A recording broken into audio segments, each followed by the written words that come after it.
It was that moment last night where America came roaring back, and they're not alone. Let me give you this one. This was posted by the sheriff of the second most densely populated county in Illinois.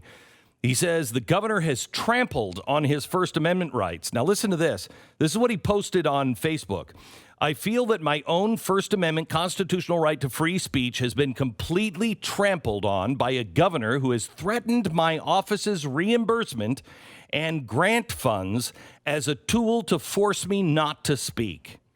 I just can't do it anymore. I stand with our citizens and our businesses of DuPage County who have offered no trouble nor any resistance to any rule we have put upon them, no matter how strange.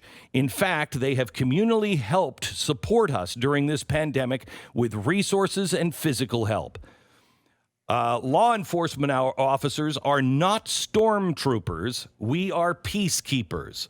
We can reopen responsibly and with proper care. We're not just going to open with no precautions, but science suggests a potentially different route. Did we all say from the beginning that we would follow science to the correct end? This is not the time to introduce fear into our society by threatening Class A misdemeanors. But instead, it's time to assist our citizens and businesses to get back on their feet.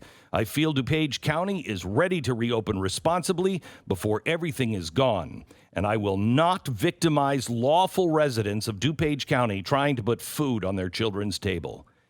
Amen. Do you believe in miracles? Yes. Yes. Now, I want to take you and shift gears here and show you something called the Degrowth Movement. The Degrowth movement is actually a flashback back to the late 60s and early 70s. All right, man. Time of dope smoking and free love. Yeah.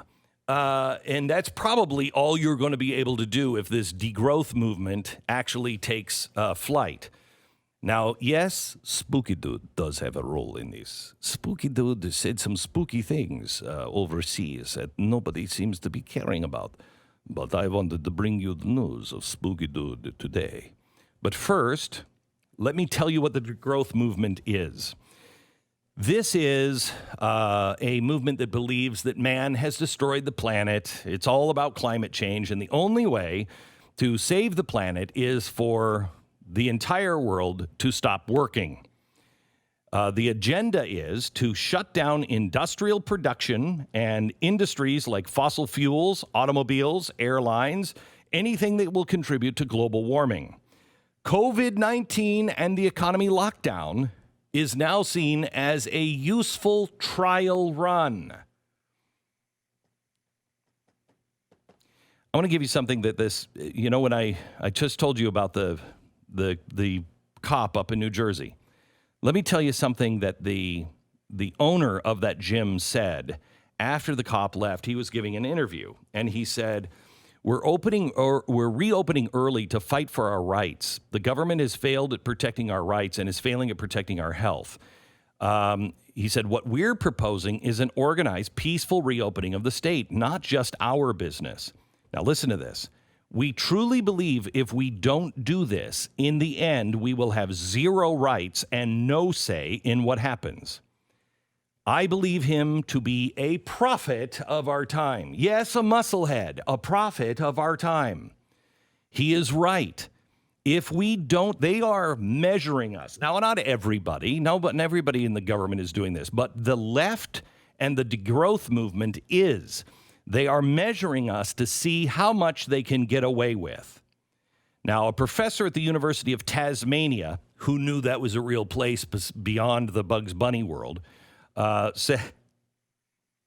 said we can draw many lessons and opportunities. Listen to this. We can draw many lessons and opportunities from the current health crisis when tackling planetary warming. So they are measuring. A former high-ranking climate advisor to Obama, Jason Bordoff, wrote in Foreign Policy, quote, COVID-19 may deliver some short-term climate benefits by curbing energy use or even long-term benefits if economic stimulus is linked to climate goals. But he adds the benefits from the pandemic in terms of less carbon emissions are likely to be fleeting and negligible. So I want to tell you degrowth as defined by the proponents. A political, economic, and social movement based on ecological economics, anti-consumerism, and anti-capitalism. So we're looking at people that want to destroy capitalism, consumerism. So consumerism out of control, everything out of control, too far one way or the other is bad. All right? It's all bad. Too much aspirin for a headache will kill you. Too much of anything or not enough of something will also kill you. Capitalism has its problems. Consumerism has its problems. But without it, we die.